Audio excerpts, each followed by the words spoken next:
Что общего между такими тренерами, как Хаби Алонсо, Микель Артета, Унай Эмери и Дидье Дешам? А между такими игроками прошлого и современности, как Лизаразью, Мендиета, Касильяс, Фарлан, Игуаин и Кепа? Правильно, они все баски. Ну, либо имеют баскские корни. Удивлены? Баски умеют удивлять. Пожалуй, самый загадочный народ Европы, а возможно и всего мира. О их происхождении споры ведутся до сих пор, ровно как и о их языке, который не похож не только на испанский, но и вообще ни на один другой из доживших до наших дней языков. Спокойно, товарищи армяне, я в курсе, но об этом позже. В общем, сегодня мы поговорим о басках и о баскском футболе. Вспомним о том, как баски научились играть в футбол, а после этого научили ему весь Советский Союз. Поговорим также об атлетике и его уникальной политике Кантера. Ну и, конечно же, ответим на вопрос из названия этого видео. Причем же здесь грузины и армяне? Как обычно, впереди много архивного контента, много историй и много даже гипотез. Поэтому чай вам точно не помешает. Завариваем его и начинаем. В наши дни от былого величия Испании, от ее мирового господства, от ее колоний на 19 миллионов квадратных километров, можно сказать, не осталось и следа. Тем не менее, даже с учетом всех этих неимоверных потерь, в Европе Испания остается пятой по площади страной. Но ни в одной другой стране Европы вы не найдете такого количества автономий, как в Испании. 17! 17 автономий, Карл, ну или Карлос. При этом у 12 из этих 17 обыкновенная автономия, а у 5 расширенная. У Каталонии, Андалусии, Галисии, Наварры и, конечно же, у страны басков. Все перечисленные проявляли или проявляют инициативу в вопросах независимости, но именно баски уже вошли в историю как самые ярые и даже радикальные борцы за свою свободу. Сегодня градус этого сопротивления, к счастью, заметно снижен, но он все еще высок по испанским и тем более по общеевропейским меркам. Пикантности баскскому национализму придают среда и контекст, в которых он процветает. Благополучная демократическая страна Евросоюза и НАТО имеет очаги радикального национализма в одном из своих самых развитых и экономически процветающих регионов, где очень высок процент высокообразованного населения. Согласитесь, набор не самый типичный, оттого и опасный. До сих пор не прекращаются, я бы даже сказал, разгораются все новые споры о том, кто такие баски. Одни ученые считают их потомками смешанного племени кельтов и иберов, другие – только иберов, а третьи находят родство басков с народами Кавказа, в частности, с грузинами.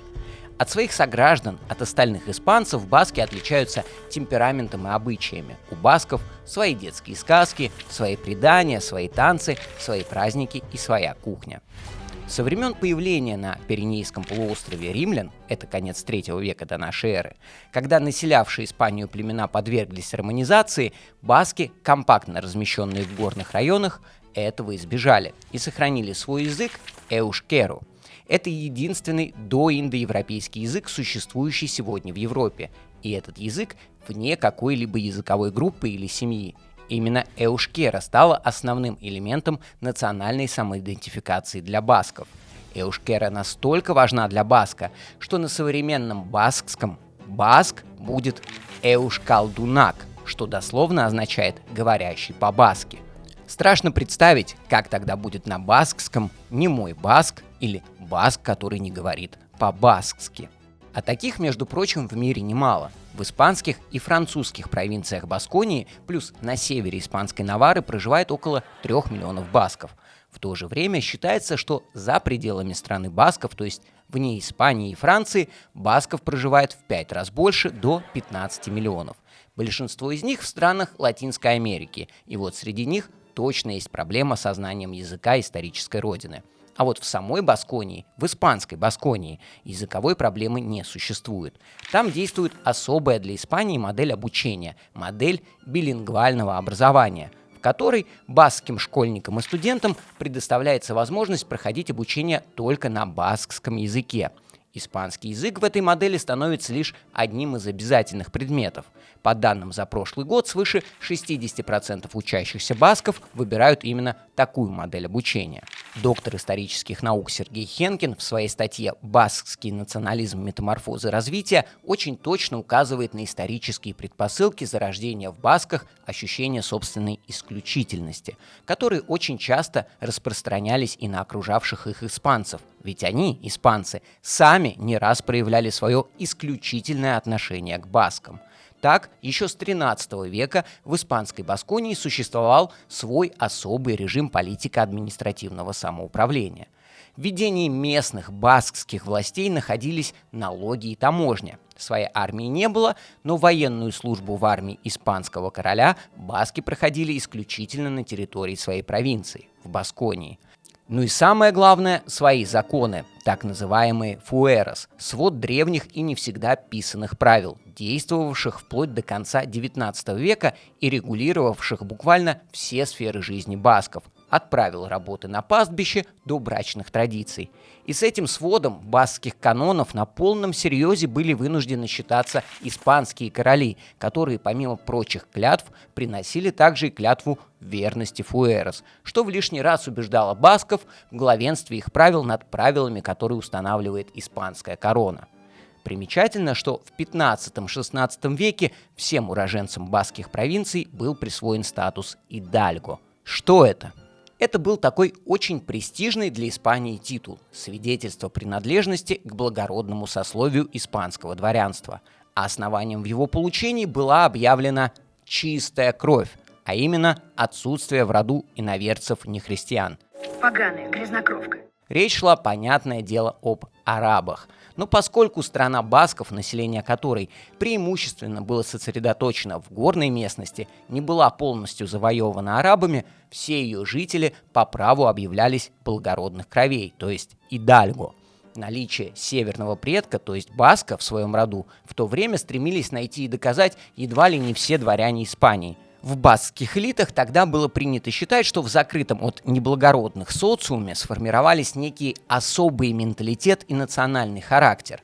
С XVI века местные историки изображали басков, предшественников испанцев на Пиренейском полуострове, как исключительный богоизбранный народ, земли которого с древних времен обладают суверенитетом, отличаются демократическим устройством и всеобщим равенством.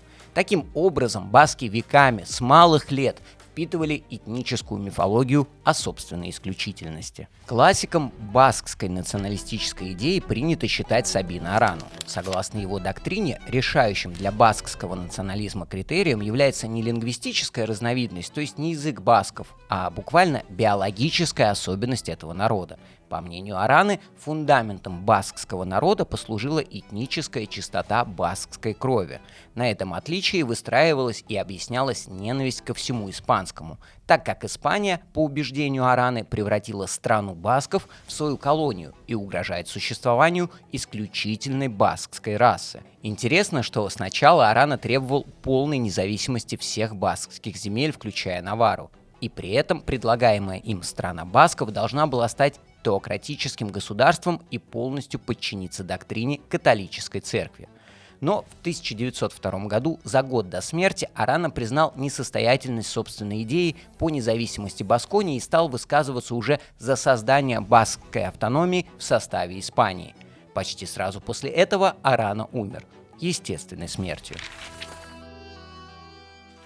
Сегодня исконные баскские земли, как, собственно, и сам народ, разделены между двумя странами – Испанией и Францией. Но говорить нам придется больше именно о басках испанских, потому как у басков французских нет никаких особых прав внутри французского государства, где в Конституции никто и ничей язык, кроме французов и французского, не упоминается. Британец, корсиканец или баск – все должны быть французами. Но ты француз. Как следствие такой политики, сказать о баскском футболе во Франции почти нечего. Баскских клубов просто нет на карте Франции. Кстати, мы делали видео о том, почему футбольная география Франции так не похожа на географию других европейцев, и почему там вплоть до текущего сезона не было дерби. Посмотрите по ссылке, это очень интересная тема. Но вернемся к баскам. Французским. Я сказал, что их нет на карте футбола Франции, но футбольные клубы у них все-таки есть. Вот, например, ФК Байона из одноименного города. Вы слышали о таком? Если вы не болельщик Атлетико, я думаю, вряд ли. Самым интересным фактом из долгой, почти вековой истории жизни клуба является то, что домашние матчи команда проводит на стадионе Дидье Дешам, названного в честь Дидье Дешама, самого известного уроженца Байонны. Вот только матчи эти в лучшем случае третьей лиги. Но это редко. Чаще байонцы выступают в любителях или в региональных соревнованиях. Но справедливости ради надо сказать, что куда лучше обстоят дела у басков во Франции с регби. Регбийная команда Байонны дважды в истории становилась чемпионом Франции. Но у нас все-таки истории про футбол, поэтому из французской Басконии перемещаемся обратно в испанскую. В составе испанской автономии басков находятся 3 провинции – Биская, Гипускоа и Алава. В сезоне 25-26 каждая из этих провинций имеет свое представительство в Ла-лиге. Алавес из Алавы, Реал Сосьедад из Гипускоа и, наконец, Атлетик из Бискайи. А ведь есть еще Осасуна, клуб из Памплоны, столицы соседней автономии Наварра. Наварра не входит в состав баскской автономии, но там живет много басков. И конкретно Осасуна в переводе с баскского означает «здоровье». Короче, Осасуну надо беречь. Это тоже баскский клуб. Получается, в этом сезоне в Ла-лиге 4 баскских клуба. Но из Наварры нам надо вернуться обратно в Бискаю, колыбель баскского футбола. В конце 19 века этот вид спорта проник сюда через порт города Бильбао, важнейшего на тот момент промышленного центра Испании, которому требовались рабочие руки. Так в Бильбао в большом количестве оказались английские рабочие. И в это же время на родину из Англии стали возвращаться представители прогрессивной и интеллектуальной баскской молодежи, получившей на Туманном Альбионе образование. Они возвращались уже зараженные футболом. 4 апреля 1890 года в агломерации Бильбао в местечке под названием Сестау был проведен первый футбольный матч на земле басков. Игра быстро и сильно запала в душу местному населению. Через 4 года уже чисто баскские команды бросали вызов командам, состоявшим из англичан. Но вызовы эти баски все-таки еще не вывозили. Англичане громили их со счетом из песен про разгромы Ямайки. Причем баскам щелкали по носу не только английские рабочие, но и англичане-моряки, активно прибывавшие в порт Бильбао из Саутгемптона. Но басков эти щелчки только подстегивали. Игра им нравилась, и благодаря англичанам они с самого начала видели в ней высокие стандарты и правильные ориентиры. Учиться у мастеров значит обладать ключом к успеху. Долго его ждать не пришлось. В 1902 баски одержали свою первую большую победу. Под именем Биская басками из Бильбао был завоеван Кубок короля Альфонса XIII. В финале они разобрались с еще одними знаменитыми неприятелями испанской короны – каталонцами из Барселоны. В 1898 году баски, те, что были вчерашними студентами в Англии, создали футбольный клуб «Атлетик». Собственно, само название – чистой воды англицизм. В ту пору в зарождающейся футбольной индустрии называть клуб на языке или на манер языка родоначальников было чертовски модно. А еще существовала мода на всяческие филиалы. Поэтому спустя 5 лет после появления «Атлетика» из Бильбао, баскские студенты, проживавшие в Мадриде, открыли филиал клуба «Атлетико». Да-да, тот самый. Так что эмблемы клубов и красно-белые полосатые футболки у тех и у других – это не совпадение, а свидетельство общих корней.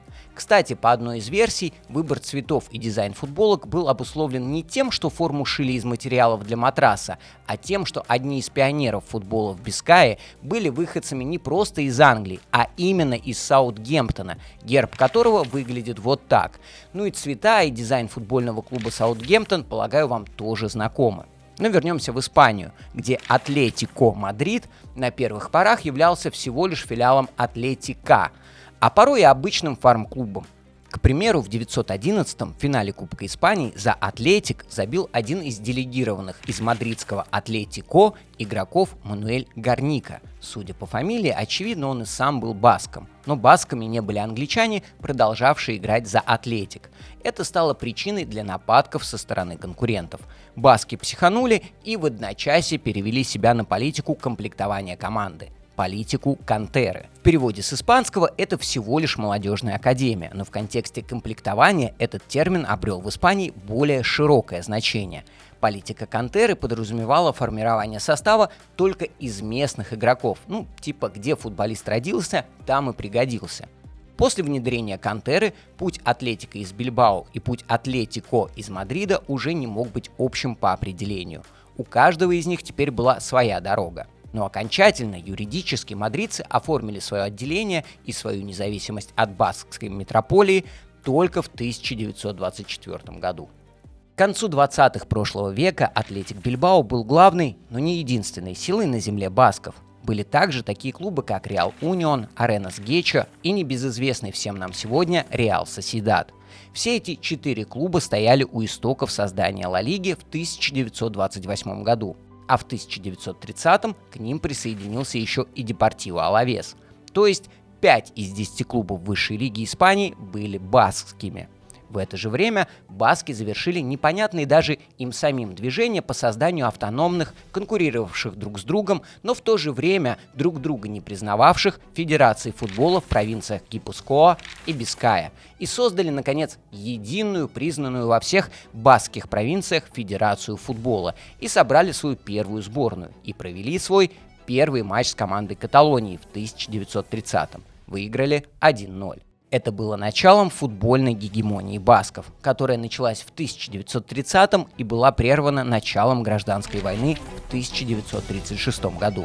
Но до этого момента, с 30 по 36 включительно, Атлетик 4 раза становился чемпионом Испании и столько же раз обладателем кубка. А в 1931 году Атлетик также нанес Барселоне самое позорное поражение в ее истории – 12-1. Сборная Испании на тот момент представляла, по сути, ту же сборную басков, которые добавили ради приличия или ради галочки пару-тройку испанцев, да простят меня каталонцы, если причислил их к таковым.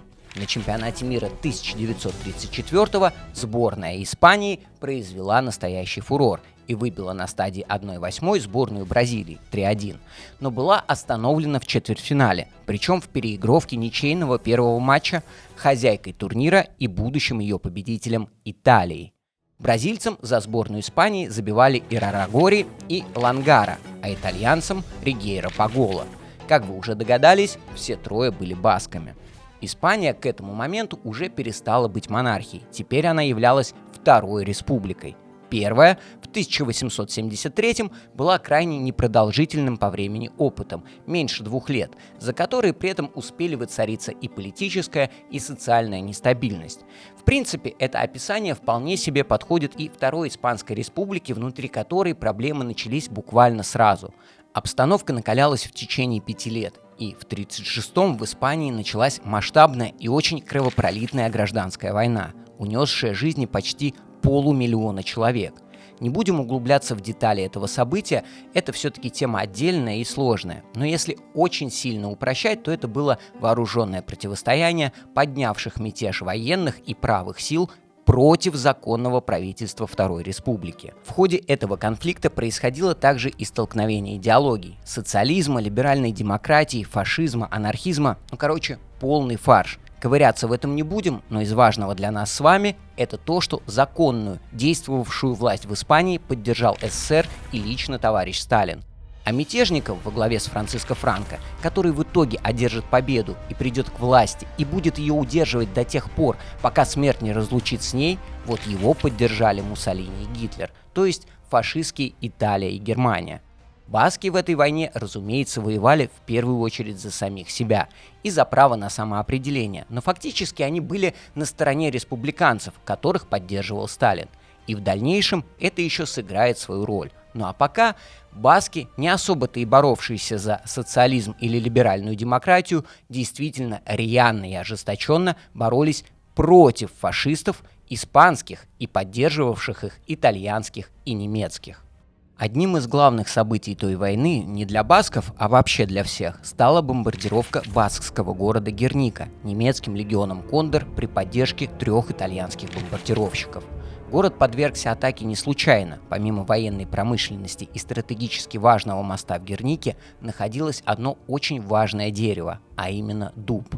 Этот дуб имел для басков сакральное значение, так как там в старину проводились народные собрания. Короче говоря, город считался центром культурной жизни басков.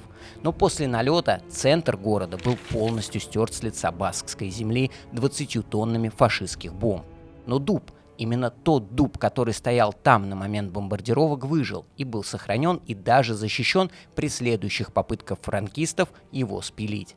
Надо сказать, что события в Гернике баскские националисты до сих пор используют в том числе как историческое оправдание собственного права на самоопределение. И уж тем более это было актуально для современников войны, ведь вмешательство Германии и Италии вызвало большой резонанс во всей Европе и в мире. Город подвергся бомбардировке 26 апреля, а уже в мае известный на весь мир художник Пабло Пикассо выполнил заказ от правительства республики. Знаменитая картина «Герника» станет одной из самых известных работ одного из самых влиятельных мастеров живописи 20 века. Но все-таки наиболее мощный ход по привлечению внимания мирового сообщества совершили сами баски, а именно первый президент Баскского автономного региона Хосе Антонио Агира, который в молодости был игроком Атлетико. Это была его идея отправить сборную басков в мировое турне. Главной и единственной задачей был объявлен сбор финансов для нужд и жертв гражданской войны. Но вместе с этим баски, которые, напомню, главные звезды всего испанского футбола к тому моменту и которые вот только недавно зажгли на чемпионате мира, конечно же, должны были нести с собой, если не пропаганду, хорошо, но определенную информацию, месседж о конфликте на их родине, в котором силы были явно неравны. Сборную собирали в буквальном смысле из окопов. Вчерашние звезды чемпионата мира действительно находились в них, например, обороняя от франкистов город Бильбао. Вот так выглядела заявка сборной Басконии на предстоящее турне. Тренер Педро Вальяно. В Ла Лиге он был также известен в качестве рефери. Но обратите внимание на данные о росте игроков. В самом высоком Анхеле Субьете всего 180 сантиметров. И 175-сантиметровый вратарь Григорио Бласко. При этом именно он являлся одной из главных звезд в этом списке, наряду с нападающими Гильермо Гаристиса и Хосе Ирарагори. Это прям легенда футбола своего времени, но ярче всех в предстоящем турне засияет другой форвард басков Исидро Лангара. Европейский этап турне прошел успешно. Во Франции, в Чехословакии и в Польше баски проводили в среднем по 3 матча и почти в каждом из них одерживали победу. После игры со сборной Чехословакии секретарь местного футбольного союза 14 мая 1937-го сообщит редакции московской газеты «Красный спорт». Заветная мечта басков – побывать в СССР и встретиться со спортсменами страны Советов. Спустя месяц, 11 июня, было опубликовано официальное обращение о приглашении испанских футболистов в СССР. Всесоюзный комитет по делам физкультуры и спорта пригласил в Советский Союз футбольную команду басков, совершающую сейчас поездку по Европе. Футбольная команда страны басков дала согласие на приезд в СССР. Здесь забыли добавить, что перед тем, как дать согласие, баски озвучили сумму этого согласия 100 тысяч французских франков. Стороны договорились, и следующие 3 месяца баски проведут в СССР. Это будут очень событийные и насыщенные 3 месяца, которые изменят историю советского футбола. Советский футбол 30-х представлял собой, извините за тавтологию и за сравнение, но если представить, что советский футбол — это квас, то у этого кваса в 30-х только-только начинался процесс брожения. Советские команды не проводили международных матчей, только с командами рабочих из дружественных стран, уровень которых по умолчанию не мог быть высоким. Поэтому приезд настоящих мастеров футбола вызвал в Союзе огромный ажиотаж. Событие совпало с прибытием в Ленинградский порт парохода «Сантай» с группой испанских детей из республиканских семей, преимущественно баскских. У этих детей, кстати, интересные судьбы. Их не вернули на родину после окончания войны в Испании, потому что там победили не республиканцы, а фашисты. СССР удерживал этих детей еще 11 лет после окончательного падения Второй Республики. Полагаю, во их же благо. В итоге их стали возвращать в 1957-м, когда детьми никто из них уже и не был. Но в конечном счете на родину вернулись не все.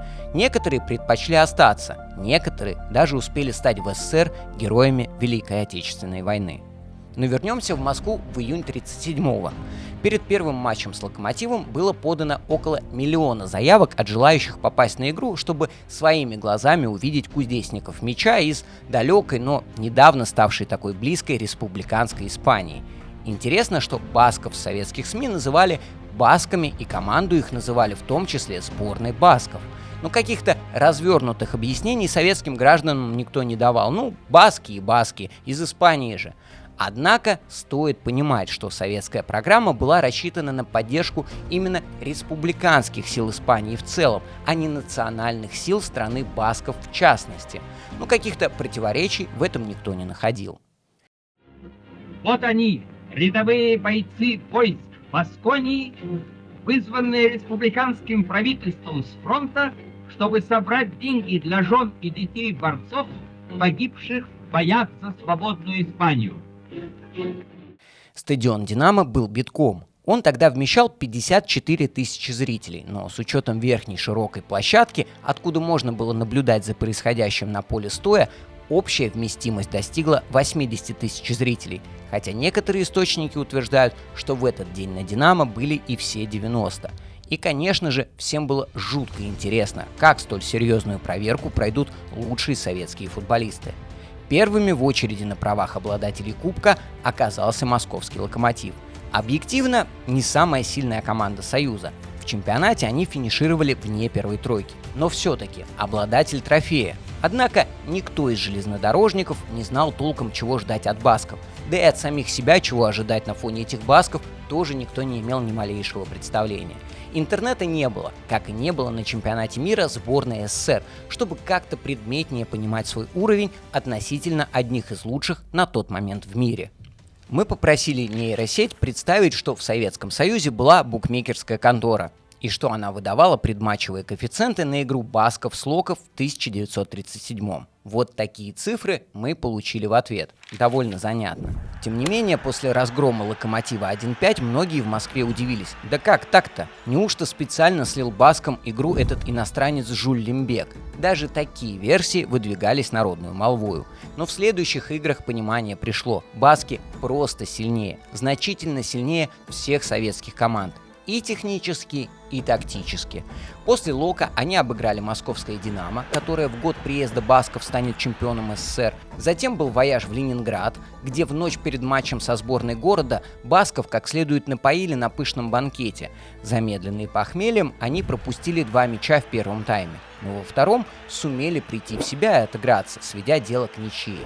Потом последовало возвращение в Москву, где еще раз, только теперь жестче были биты сборники общества «Динамо» 7-4.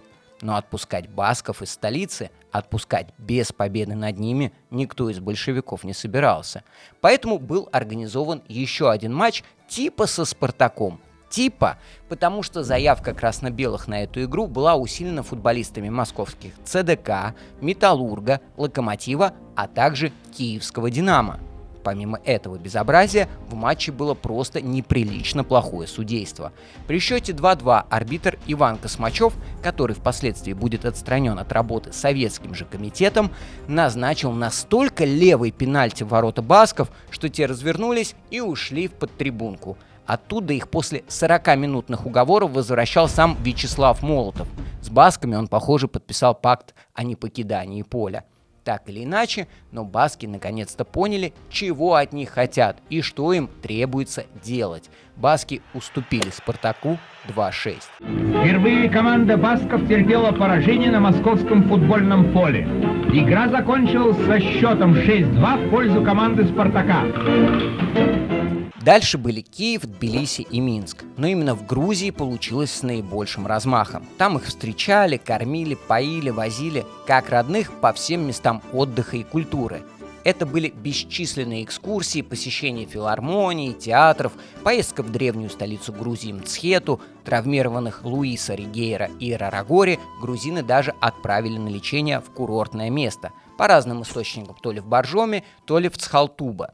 Такой радужный прием, наверное, был обусловлен типичным грузинским гостеприимством. А может быть, имела свой эффект и популярная тогда в Грузии работа лингвиста и кавказоведа Николая Мара, которая называлась «Из Пиренейской Гурии», где были описаны удивительные, по мнению автора, сходства природы на Баскской земле с природой родного для него грузинского региона Гурия. Отец Мара был шотландцем, а мать – грузинкой из Гурии.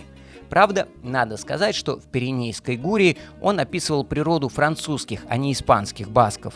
Да и в целом там написано очень много псевдонаучного бреда про некую близость неких ефетических языков, к коим относились баскские и грузинские языки. Все это Мар выдавал за революционную теорию, и за весь этот бред в итоге в 50-м Сталин справедливо отменит Николая Мара, и в научных кругах он будет объявлен безумцем, коим считается и по сей день. Так или иначе, а очень гостеприимным грузинам баски отгрузили в 2 матчах 5 мячей и, как ни в чем не бывало, поехали себе спокойно дальше громить белорусов. В этом турне баски продемонстрировали вполне базовые и привычные для себя вещи, которые при этом оказались революционными для советских команд. Использование схемы W вместо схемы с 5 нападающими в линию, а также вратарская игра на выходах и во вратарскую же верховые подачи. Привет Калоеву из осетинского выпуска, ссылка будет в описании. А еще баски показали, что футбол – жесткая игра. Каждый отбор, каждый контакт в ней должен быть либо за гранью фола, либо на грани, но никак не вдали от нее. И все это для СССР было впервые, все в диковинку. Но при этом уже в том самом матче, где баски уступили Спартаку, красно-белые уже использовали схему W, подсмотренную у басков в первых 4 матчах в СССР. В общем, баскские уроки дали толчок развитию советского футбола. И даже победу сборной СССР на Евро в 60-м многие связывают с тем багажом знаний, что был получен в 37-м благодаря баскам. Ну а сами баски после СССР отправились за океан, в Латинскую Америку. Там они попадали в различного рода приключения. У них заканчивались деньги, а также они становились изгоем для ФИФА, которая запрещала ряду латиноамериканских сборных проводить с басками матчи. Чтобы как-то выйти из положения, баски даже заявились в Мексиканскую клубную лигу. По завершению войны в Испании, результатом которой стал приход к власти Франко, примерно половина игроков той сборной вернулась на родину сразу же. Например, Горастиса, который даже успел стать чемпионом Испании, но теперь в составе Валенсии, и Роберто Ичебария, который возглавлял Атлетик в первом послевоенном сезоне Ла Лиги в 1940 году. Остальные же, почти все, вернулись в Испанию спустя еще 6 лет, когда Франко объявил амнистию в отношении всех спортсменов, воевавших на стороне республиканцев. При диктатуре Франко баскская автономия в составе франкистской Испании была упразднена, а баскский флаг и баскский язык были запрещены. 2 правительственных указа предписывали, цитата, «хранить испанский язык и искоренять пороки, которые могут быть истолкованы как установление колониальной или вассальной системы». Флаг и язык басков относились к таким вот порокам. Самому же диктатору принадлежат следующие слова. Баски, каталонцы, в этих словах нет никакого смысла, это все испанцы, а эти ответвления – вымыслы сумасшедших. Конец цитаты. Однако, на удивление, политика Франко не была в противоречии с политикой Кантеры. Да, при Франко сильно пострадала и, по сути, прекратила свое существование сборная басков. Но зато Атлетик Бильбао превратился для басков в своего рода тоже в сборную, пусть и выступающую только на клубном уровне, но сборную. Баски использовали футбол как площадку для презентации национального менталитета и национального единства и до режима Франко. Но во время режима Франко, когда футбол для басков стал чуть ли не единственным законным способом оставаться баском, это обрело новые, более глубинные и порой более радикальные черты. При этом нельзя забывать о том, что в 40-е, 50-е и в 60-е в Испании действовал лимит на легионеров. Гранды пытались его обходить, делая иностранным звездам второе испанское гражданство. Атлетик же оставался вдали от всей подобной суеты и все больше и плотнее срастался с баскским национализмом, буквально становясь его центром. Ах да, чуть не забыл сказать, что политика Франко, не препятствовавшая политике Атлетика, препятствовала буквально его названию. Оно при этом не было баскским, как мы уже говорили, оно было английским. Но это не суть. Главное, что оно не было испанским. А так при Франко было нельзя. Поэтому Атлетик в 1941 году оказался вынужден переименоваться. Переименоваться громко сказано. Они просто убрали нечитаемую букву H и добавили в конце слова букву O. И получилось испанское и устраивавшее франкистов Атлетико. Но мы с вами для удобства восприятия продолжим называть Атлетик Атлетиком и в период правления Франко. В том же 1941 году за Атлетик дебютировал Тельмо Сара, За следующие 13 сезонов он забил 294 мяча во всех соревнованиях за Атлетик, плюс еще 20 за испанскую сборную, а его 38 голов в сезоне 50-51 оставались рекордом Ла Лиги в течение 60 лет, пока Роналду в сезоне 2010-2011 не забил на 2 мяча больше, но и матчи он провел на 8 больше. С Сарой в составе в 43-м Атлетик сделал дубль, выиграл и Ла Лигу, и кубок, который теперь был не короля, а генералиссимуса. Этим кубком баски продолжали владеть вплоть до 45-го года включительно. И здесь надо напомнить, что во Второй мировой войне Испания не участвовала. Она и так была истощена своей внутренней, только что завершенной войной. Еще одна обошлась бы стране слишком дорого. Хотя, по некоторым сведениям, Франко предлагал Гитлеру прямое участие Испании в новой войне. Но взамен он хотел получить колонии в Африке, на которые уже имел свои планы Гитлер. Поэтому и не договорились. Тем временем наступили 50-е, и в них Атлетик совершил очередной дубль – чемпионство Ла Лиги и Кубок Генералиссимуса. К этому успеху басков в 56-м привел Фердинанд Даучик. Словак по национальности, но испанец по паспорту. Да, политика Кантеры не распространялась и не распространяется на тренеров. При Даучике баски дебютировали в Кубке европейских чемпионов, где дошли до высокой стадии плей-офф, по дороге выбив Манчестер Юнайтед. В 58-м уже без Даучика Атлетик снова стал обладателем Кубка Генералиссимуса, а уже в 59-м в ответ на антибаскскую политику этого самого Генералиссимуса была создана баскская, если упрощать, то террористическая организация, а если нет, то леворадикальная национально-освободительная организация сепаратистов, выступавшая за независимость страны басков. Эшкауди та Аскатасуна – страна басков и свобода, больше известная по аббревиатуре «ЭТА». Считается, что это зарождалось именно в среде фанатов Атлетика, среди которых из-за политики Франко с 40-х годов наблюдался рост леворадикальных и сепаратистских группировок. Это не была первой из них, но, возможно, стала последней. В 2018-м они официально прекратили существование, но до этого успели пролить немало крови. В 60-х в баскском футболе наступило время застоя. За исключением кубка в 69-м ни одного трофея. Полагаю, именно в это время сформировался нарратив. Атлетик создан не для трофеев, Атлетик создан для басков.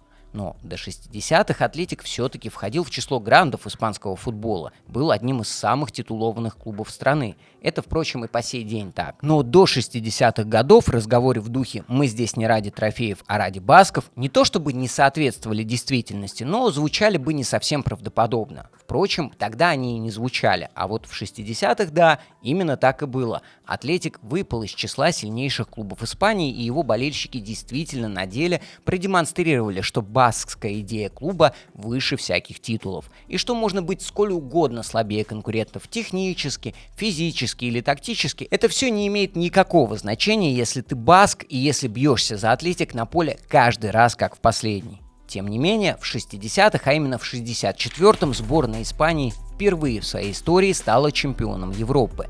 В финале, кстати, был обыгран Советский Союз, тот самый, что был обучен басками в 1937-м, и тот самый, что в Испании защищал свой титул чемпиона Европы 1960-го. На этот раз басков в составе испанцев было не густо, и все же в финальном матче, который проходил в Мадриде, ворота Красной Фурии защищал баск Хосе Ирибар, а один из двух мячей в ворота СССР отправил баск Хесус Мария Переда. В рядах радикализировавшейся это таких басков приравнивали к предателям. В 1973-м они организовали убийство преемника Франко, адмирала Луиса Каррера Бланка, взорвав заминированную в вырытом тоннеле часть дороги, по которой ехал автомобиль Бланка. А в 1975-м умер и сам Франциско Франко. Но запрет на басков в Испании отменять все равно не спешили. Кстати, всю дорогу несправедливо обделяем вниманием другой баскский клуб – Реал Сосьедад. Они, между прочим, тоже следовали философии «только для басков». Более того, в то время как Атлетик мог позволить себе игрока, рожденного в любой провинции испанской Басконии, а впоследствии и это правило смягчили, и в Атлетик стало можно попасть любому баску, в том числе рожденному за пределами страны басков, такому, например, как Эрнесто Вальверде. Реал Сосьедад, начиная с 60-х, свою баскскую заявку собирал исключительно из уроженцев провинции Гипускоа. столицей которой и является город Сан-Себастьян.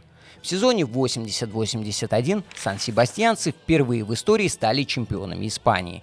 Потом еще и защитили титул, но в 89 году Реал Сосьедад устал от собственной политики и сошел с этой баскской дистанции, купив звезду Ливерпуля Джона Олдриджа. Интересно, что отмена политики гипускуанской кантеры преподносилась болельщикам как дорога в светлое будущее, в котором Реал Сосьедад сможет стать еще более конкурентным. Однако сложно не обратить внимание на тот факт, что до отмены кантеры Реал Сосьедад завоевал 4 трофея, 2 чемпионства, кубок и 1 суперкубок страны. После отмены пройдет 31 год, прежде чем Реал Сосьедад выиграет какой-нибудь трофей. Им станет Кубок Испании в 2020-м. Но вернемся в середину 70-х, где сан-себастьянцы все еще строгие приверженцы кантеры. В сезоне 75-76 здесь выступал Хосе Уранга. Он редко выходил на поле, сказать о его игре нечего. Зато есть что сказать о его патриотизме, ну или национализме. Уранга был именно ярым идейным баском, уставшим скрывать свой флаг. Флаг басков, кстати, имеет название «Икуринья». И вот эта самая Икуринья оставалась под запретом спустя почти год после кончины Франко. За демонстрацию подобных на языке франкистов пороков был предусмотрен реальный срок. Но Уранга устал ждать отмены сверху. Он хотел ускорить процесс. Ему пришла в голову идея вынести Икуринью и продемонстрировать ее всем собравшимся на баскском дерби Реал Сосьедад Атлетик в Сан-Себастьяне. Икуринью сшила сестра футболиста, которая трудилась над своим творением ночью, но все равно на всякий случай за закрытыми занавесками, чтобы никто не увидел. Итак, флаг был готов, но сам Уранга вряд ли мог рассчитывать на место в стартовом составе. Поэтому о своей рисковой идее Уранга поведал тому, кто точно выйдет в старте – капитану Инкасио Кортабарии. Тому идея понравилась, и с ней же он обратился уже к капитану Атлетика, тому самому голкиперу из финала Евро-64 Хосе Ирибару. Нам идея понравилась. Мы согласились, что это нужно сделать. Но если бы в раздевалке кто-то оказался не согласен, то Атлетик не стал бы в этом участвовать. Но все сказали «да». Все этого хотели. Реал Сосьедад и Атлетик сделали это. Это было чертовски по-баски. Никто не посмел помешать акции, и именно после нее, буквально через месяц, запрет на Икуринью будет снят. Но вот сам Уранга, автор идеи этого исторического перформанса, таки пострадал. Но не за Икуринью, а за связи с ЭТА и причастность к одному из десятков их похищений. Через 7 лет после судьбоносного дерби он был приговорен к 8 годам лишения свободы. Я вез флаг на машине. По дороге к стадиону меня остановила полиция. Машину осмотрели, но флаг не нашли. Это было анекдотично, но флаг все-таки добрался до места назначения. 80-е. Баски снова на коне. Я бы даже сказал, баски в Испании снова в моде. Во всяком случае, футбольный. Им вернули автономию, флаг и язык. И вот они снова расцвели и запахли победами. В 81-м на пост главного тренера был назначен Хавьер Клименте. Вскоре он слепит из матерого льва Гойкоэчеа и из молодых и талантливых Уркиаги, Уртуби и, конечно же, Андони Субисарете одну из лучших версий Атлетика в истории. И это в его эпоху Мигель Соло отлетел в самый знаменитый нокаут в футболе от летящего колена Марадоны в рамках шокирующего побоища, которое устроили Атлетик и Барселона в 84-м. Примерно в это же время топ-состав подбирался и в Сан-Себастьяне. Там блистали нападающие Хесус Мария Страустеги и Педро Уральде. К середине 80-х на испанском холсте футбола сплошные баскские цвета. С 80 по 82 чемпионит Сан-Себастьян. Там же оказывается и Суперкубок Испании 82. Мы смотрели на Реал Сосьедад и думали, если они смогли стать чемпионами, то почему мы не сможем это повторить? По окончанию сезона 82-83 титул Ла Лиги вместе с Кубком отправляется в Бильбао. Сезон 83-84 Бильбао начинает с забранного Суперкубка Испании, а завершает успешной защитой своего чемпионского титула в Ла Лиге. Вот это было баское времечко. После завершения эпохи Климента в Атлетике в 86-м и после отказа от политики Кантеры в Реал Сосьедаде баски надолго забудут, что такое трофеи. Тем не менее, и без них в 98-м Атлетик Луиса Фернандеса стал вторым в Ла Лиге и получил путевку в Лигу чемпионов. Фернандес – фигура в истории Атлетика знаковая. Этот француз продавил боссов Бильбао на очередную по счету либерализацию правил политики Кантера. Теперь за Атлетик мог играть любой, кто начинал футбольную карьеру в пределах так называемой Большой Басконии, куда помимо 3 классических баскских провинций Испании входят также соседняя Наварра плюс 3 провинции во французской Басконии. В связи с расширением трансферной географии скаутский отдел Атлетика разросся до 170 сотрудников. В этот период в Атлетике оказался Биурун, рожденный в Бразилии, но эмигрировавший на баскскую землю в совсем юном возрасте, и Бискант, или более баскский вариант произношения, Бишенте Лизаразю, ставший первым игроком Атлетика, который родился во Франции, во французской Басконии, где и начинал свою карьеру. Кстати, Лизаразю стал одним из тех басков, кто подвергся обвинениям и угрозам со стороны ЭТА из-за того, что он, будучи этническим баском, выступал за сборную Франции. Ай-яй-яй. Атлетик развязал на себе пояс, да так вошел во вкус, что даже испортил отношения с Реал Сосьедадом, у которого переманил Хосе Байчеберию. Ничего подобного ранее не случалось. Продолжая оставаться в рамках негласного кодекса Кантеры, Атлетик все же регулярно добавлял новые пункты, расширял географию поиска, смягчал правила. Последнее такое, на данный момент смягчение, произошло в 2007-м, во время правления президента клуба Фернандо Макуа. Атлетик Бильбао все еще является одним из самых титулованных клубов Испании. Но баски больше любят говорить о другом факте. Они никогда, ни одного раза не понижались в классе. В Испании таких команд всего 3. А вообще, из всех топ-лиг Европы есть только 4 клуба, которые никогда не покидали высшую лигу своей страны. Это итальянский Интер, это кастильский Реал Мадрид, это каталонская Барселона, и это вы знаете какой Атлетик. Однако в нулевых случилось так называемое «темное двухлетие». Это когда львы в течение 2 сезонов подряд, 2005-2006 и 2006-2007, боролись за выживание в премьере.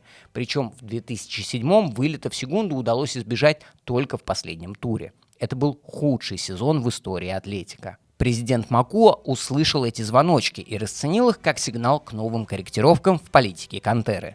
Макуа даже поднимал вопрос о полном отказе от старых традиций, но столкнулся с несогласием 76% болельщиков Атлетика, для которых вылет в секунду являлся меньшим злом, нежели отказ от философии «Атлетик для басков». В итоге Макуа пришлось ограничиться лишь очередной порцией либерализации, но весьма жирной порцией. С этого момента правила попадания в Атлетик Бильбао звучат так. Записывайте те, кто собирался туда попасть. Первое. Ты баск. Тут все просто. Баск и все. Неважно, где родился, главное, что ты баск. Второе. Один из твоих родителей баск. Неважно кто, папа или мама. У Хонаса Рамальо – мама. Отец анголец. В 2009-м он стал первым игроком-метисом в истории Атлетика. Третье. Ты не баск. И твои родители тоже. Но ты родился или вырос в стране басков. Здесь, конечно, самый яркий пример – это братья Уильямс. Их родители до их рождения бежали от гражданской войны из Либерии в Гану, а позже в Бильбао. Там родился сын Иньяки. Нико родился в Памплоне, провинции Наварра, которая входит в состав так называемой Большой Басконии, так как там тоже исторически проживают баски. В любом случае, оба получили футбольное образование в Бильбао. Старший Иньяки в 2015-м стал первым темнокожим, запившим за Атлетик. В Лацио и Зените, если что, подобное случилось раньше. Идем дальше. Пункт номер 4. Ты не баск. Твои родители тоже, и ты не родился в стране басков, и в общем-то нельзя сказать, что ты там рос. Но ты занимался в футбольной школе страны басков хотя бы 3 года. Если да, тогда добро пожаловать уроженцы небаскской провинции Риоха, но воспитанники баскских Осасуны и Реал Сосьедад Давид Лопес и Борха Вигера. То есть затевалось все как суперпонятное, коротко и ясно сформулированное правило – Атлетик только для басков. Но в итоге дошло до множества пунктов, исходя из которых можно уже не быть баском даже по бабушке. Стали возникать вопросы, например, при первом подписании 15-летнего Эмерика Ляпорта в 2009-м. Ляпорт не баск, ни один из его родителей не баск. Он не родился и не вырос в стране басков, но заполучить его Атлетику очень хотелось. Вот только того, что его прадед и прабабушка были басками, было недостаточно. Оставался последний пункт – 3 года в любом баскском клубе. На год он был отправлен в ту самую Байону, что играет на стадионе имени Дешама. А после, когда Ляпорту исполнилось 16, и он стал доступным для международной сделки, оказался уже в молодежной системе непосредственно Атлетика. На этом моменте вопросы и возникли. Особо требовательные фанаты разглядели в этом приобретении нарушение кодекса. Но надо сказать, что до дебюта за основную команду пройдут еще 2 года, то есть в сумме он проведет те самые 3 года в системе баскских клубов, прежде чем сыграет свой первый матч за главную команду Атлетика. Ляпорт при этом оказался хорош и всем быстро понравился. Вопрос был снят, но осадочек остался. Кстати, было время, когда Атлетик рассматривал кандидатуру Антуана Гризмана. По новым правилам он подходил не хуже Ляпорта, но проблема была в том, что Антуан Гризман не рассматривал кандидатуру Атлетика. Он перешел в Атлетику. В общем, очевидный факт. Баски почти не тратят на входящие трансферы, но вкладываются в академию. Но даже при наличии суперкрутой академии и с учетом всех изменений и дополнений в политике Кантеры, Атлетику все равно тяжело заполнять заявку. Такую, которая будет конкурировать в Ла Лиге и в Еврокубках. На момент записи в новом сезоне у Атлетика есть место в Лиге Чемпионов, а всего пару сезонов назад и вовсе был выигран трофей. Вот только трофей этот единственный за 40 лет. Да, на дворе не 80-е прошлого века. Сегодня капитализм правит футбол. Барселона и Реал могут купить себе кого угодно и за какие угодно деньги. Атлетик не может, поэтому с этим клубом так сложно вести переговоры по исходящим трансферам. Барселона может это подтвердить. Ее многооконная сага завершилась натуральным кидком от Ника Уильямса, в последний момент подписавшим новое соглашение с Бильбао еще на 10 лет при зарплате в 13 миллионов евро в год. Это самый длительный и дорогой контракт в истории Атлетика.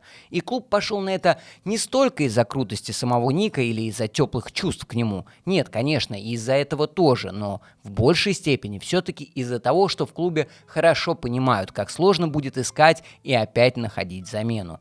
Им даже деньги не нужны, они их как будто бы не считают. И не из-за того, что такие богатые, а из-за того, что такие упрямые. Они как будто не способны видеть финансовую выгоду, если речь идет об их игроке. И ладно бы, когда ты препятствуешь усилению конкурента по внутреннему чемпионату, как в случае с Уильямсом и Барселоной. Но ведь они не хотели отпускать Эреру в Манчестер Юнайтед и Кепу в Челси даже после того, как англичане активировали клаусулу из контрактов игроков с Атлетиком. Даже в этом случае Атлетик не был доволен выгоднейшей продажей своего игрока. А ведь так в итоге был совершен пока и, похоже, надолго самый дорогой в истории футбола трансфер вратаря. Но Атлетику не были нужны все эти деньги. Атлетику нужны игроки. И вот что делать?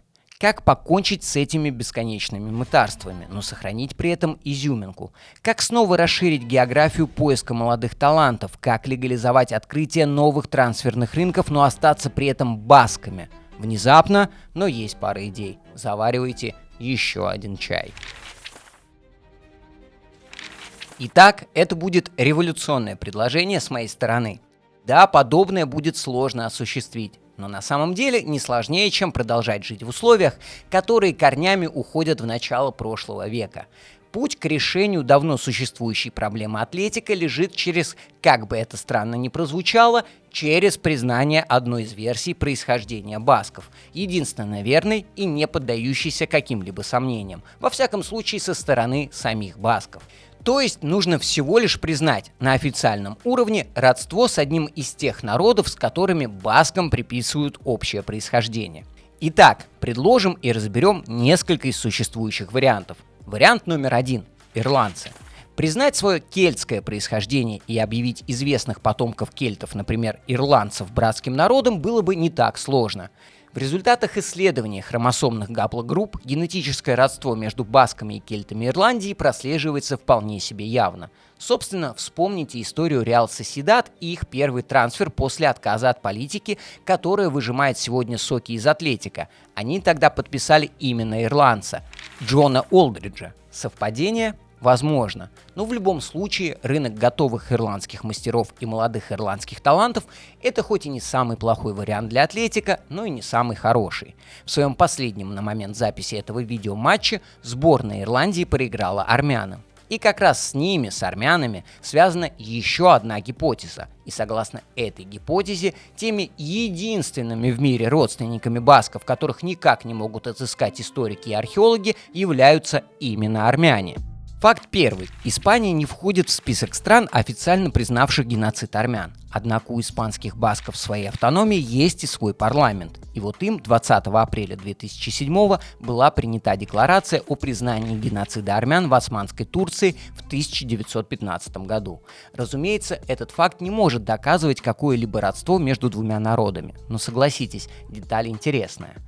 Факт второй. Баскский язык похож на армянский. Я, к сожалению, не владею ни армянским, ни баскским языком, но представление о том, как звучит армянский, я все-таки имею. И с азербайджанским или с грузинским армянский не спутаю.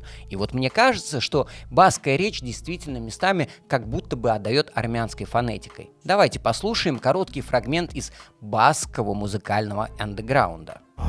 Լեն բասկա շեաշկա Սանսեմ ինցացեն աշիտա էսինաշկա Արաշկա կան արաշտակա արակաշտա Ուցիս կունցա լիբրե իցակա իրադու ասτα. Ну чем же не армянский? Особенно, когда армянский не знаешь. Да и внешне чисто вполне мог бы сойти этот баск из-за армянина. А есть ли у этого факта доказательная база посерьезнее, чем рэпчик и мнение не владеющего армянским языком Владимира Попова? Есть. И еще в 1928 году немецкий филолог Йозеф Карст опубликовал результаты своих исследований, посвященных совпадениям в армянском и баскском языках. Книга вышла в Вене на французском языке и получила название «Аларедийцы и протобаски». В этой работе Карст представил более 300 лексических соответствий, а также большое количество совпадающих элементов фонетики и грамматики, включая системы склонения и спряжения. На основе своих исследований ученый пришел к выводу, что баскский и армянский языки – две разновидности одного лингвистического типа, который Карст назвал аларедийским. Здесь все чисто. Йозеф Карст действительно существовал, и он действительно нашел 300 совпадений. Факт третий. Совпадающие топонимы, названия местности, и гидронимы, названия рек в Армении и в стране басков.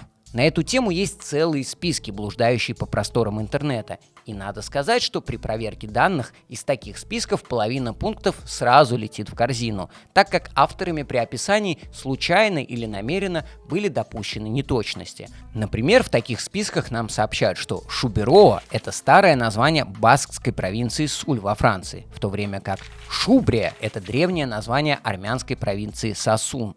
И все бы хорошо, но при проверке выясняется, что баскское Шубероа в действительности пишется и произносится не иначе, как Шибероа, а не Шубероа. Подобные помарки и опечатки не могут вызывать доверия, но все-таки есть и прошедшие проверку пункты, и они выглядят любопытно. Например, река Аракс. Для Армении и для армян эта река, вот как Арарат среди гор, вот так же Аракс среди рек. Эта река является одним из главных национальных символов Армении. А что у басков? Открываем карту и легко находим на баскской земле реку с названием Араксес. Чисто романизированный аналог Аракса. Вот только небольшое уточнение. Баски произносят это название не как Араксес, а как Арашес. Но тем не менее, факт все равно занятный.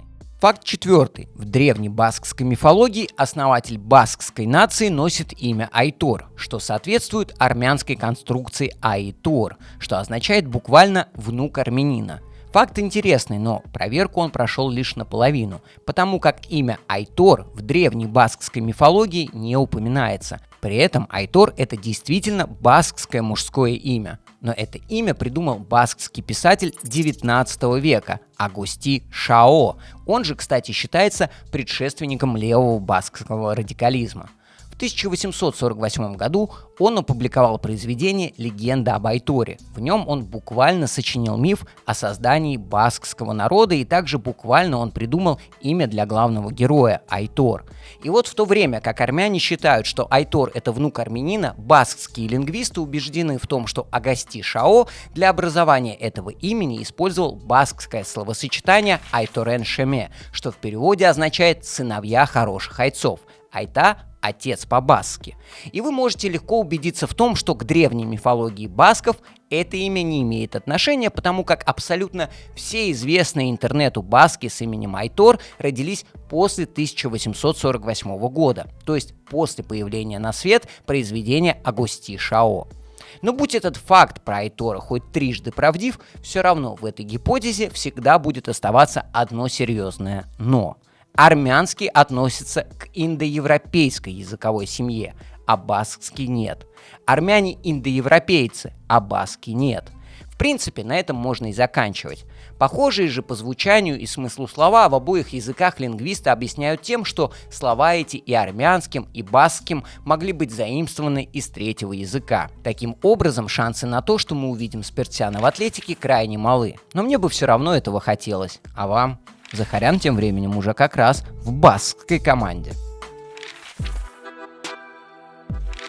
Вариант номер 3 – грузины. Да, и такая гипотеза тоже существует. Более того, она весьма популярна в научных кругах, где, впрочем, также подвергалась и критике. Тем не менее, здесь есть целый ряд любопытнейших фактов. Начать надо с того, что грузинский язык, в отличие от армянского, но так же, как и баскский, к индоевропейским языкам не относится. Хотя правильнее говорить грузинские языки, то есть картвельские, куда помимо грузинского также входят сванский, мигрельский и ласский. Древнее название всей Испании – Иберия. Под этим же названием античным историкам была известна Восточная Грузия. Сократ и Страбон были убеждены в том, что восточные иберы, то есть грузины, переселились на Кавказ из Западной Иберии, то есть из Испании. И они не были в этом одиноки. Также считали жившие позднее Евсевий Памфил и Дионисий Ареопагит. Начитавшись их, в этом был уверен и Георгий Мтац-Менделе, живший уже в XI веке. Научный руководитель культурно-политического журнала «Вести» Андрес Ландабаса Ангула в своей статье от 30 апреля 2020 года напишет: помимо многоголосия, типичного явления как в хоровой традиции страны басков, так и Грузии, в национальном фольклоре двух стран есть еще ряд совпадений. Например, грузинский мужской танец со стаканом вина на голове. У басков есть что-то такое же, но с бутылкой на голове. Или 6 сортов пшеницы, которые растут только в стране басков и Грузии. И это доказано академиком Вавиловым. Смотрим, что еще по теме писал сам Николай Иванович Вавилов. Читаем. Во всех наших путешествиях по 60 странам нам ни разу не приходилось видеть такого способа уборки, как у басков. И только впоследствии подобное мы встретили в горной Западной Грузии, в местечке Личхуме. Речь здесь шла о способе уборки пшеницы, когда колосья обламывают не серпом или косой, а деревянными палочками. Я, кстати, был в Грузии, но кого этим сегодня удивишь? Но я был не просто в Грузии, я был именно в Личхуме. Поднимался в Верхней Орбеле. Точнее, в Земо-Орбеле, и оттуда смотрел на Квемо-Орбеле и на Ладжану. Про уборку пшеницы подтвердить не могу, не видел, но могу подтвердить кое-что другое. Я могу подтвердить кое-что из якобы существующего предания, которое в действительности является просто байкой из интернета. Но я готов ее подтвердить. Согласно этой байке, прародиной басков был все-таки Кавказ, и вот когда из этого региона они по морю поплыли в сторону Западной Иберии, уже доплыв до ее берегов, они не пришвартовывались до тех пор, пока не увидели природу, похожую на их родину, на Кавказе. И вот я могу это подтвердить, впрочем, это может подтвердить и интернет. Фото природы грузинского региона Личхуми и страны басков, их тяжело отличить. А что насчет городов, официальных побратимов Тбилиси и Бильбао? Разве они не похожи? Кстати, есть в архитектуре такой термин, как эффект Бильбао. Это трансформация внешнего облика города благодаря какой-либо одной или нескольким постройкам. Термин связан с преобразованием Бильбао, которое произошло после открытия в 1997 году филиала музея Гугенхайма. Начиная с этой постройки, в течение нескольких лет Бильбао стал постепенно превращаться в туристический и культурный центр страны басков. Тбилиси для грузин таковым центром является очень давно, но без эффекта Бильбао город все равно не обошелся. К таковым постройкам можно отнести, например, мост Always, то есть мост мира в Тбилиси. Он построен в 2010-м и немного напоминает стеклянный мост Бильбао. Теперь переходим к трудам английского кавказоведа 20 века Дэвида Маршалла Лэнга. В своей книге «Грузины-хранители святынь» он пишет: От своих восточных и северных соседей грузины отличаются гордым, даже несколько напыщенным поведением, основанным на убежденности в превосходстве своей культуры. В старинной поговорке говорится, что в Грузии каждый крестьянин горд как князь. Здесь сложно не провести параллель с басками, коим, как мы уже разобрались, свойственно чувство собственной исключительности. Впрочем, здесь справедливым будет заметить, что Лэн говорил только о северных и восточных соседях грузин, но ничего не говорит о южных, об армянах, потому как описанное относится и к ним тоже. Идем дальше. В отличие от мусульманских традиций, грузины всегда отводили женщине особое место в общественной жизни. Об этом говорят и специальные культы, посвященные Деве Марии, святой Нине, крестившей Грузию, царице Тамар, правление которой считается грузинским золотым веком. Женщины никогда не исключались из социальной и общественной жизни Грузии. А что по матриархату у басков? Там черты матриархального уклада сохранились в современных семьях, где преимущественно мама главнее папы. Фамилии у басков обычно двойные, то есть наряду с отцовской присутствует и материнская. Кстати, о фамилиях. Фамилии басков часто напоминают мигрельские фамилии, то есть грузинские. И при этом среди грузинских фамилий существуют такие, которые образованы от женского имени, что не часто встречается у других народов. Так вот, фамилия президента Атлетика, который смягчил правила в 2007-м, Макуа. Это словно мигрельская фамилия, образована от женского грузинского имени Мака. А как насчет набожности и использования религиозной символики в нейминге и айдентике католического Атлетика и сборной православной Грузии? Стадион в Бильбао болельщики по-баски называют собором. Оно и не мудрено. Арена носит имя святого Мамеса. Согласно легенде, Мамес был подвергнут пыткам за христианскую веру. Сборная Грузии также называется Джвароснеби, то есть крестоносцы, и используют в качестве своего символа святого Георгия, который также подвергался пыткам за свою веру и который сегодня считается покровителем всей Грузии. Только представьте, на каких игроков мог бы претендовать Атлетик Бильбао прямо сейчас. Отлично зарекомендовавший себя в Ла Лиге Георгий Мамардашвили или Жорж Микаутадзе. За него, кстати, недавно рекордный для себя 31 миллион евро выложил Вильяреал. И теперь Жорж будет угрожать воротам Атлетика, а мог бы угрожать воротам соперников Атлетика. А Хвича? Отказался бы Атлетик от флангов атаки Ника Уильямс, Хвича, Кварацхеля. Ох, посмотрел бы я на это, друзья, но это мечты. Возможно, несбыточные. Но, как говорил американский поэт и историк Карл Сенберг, все, что существует на свете, когда-то было мечтой. У меня на этом все. Спасибо, что досмотрели это видео до конца. Лайк и подписка, если оно того стоило. Адьос, агур, стесюцун и нахвамдис.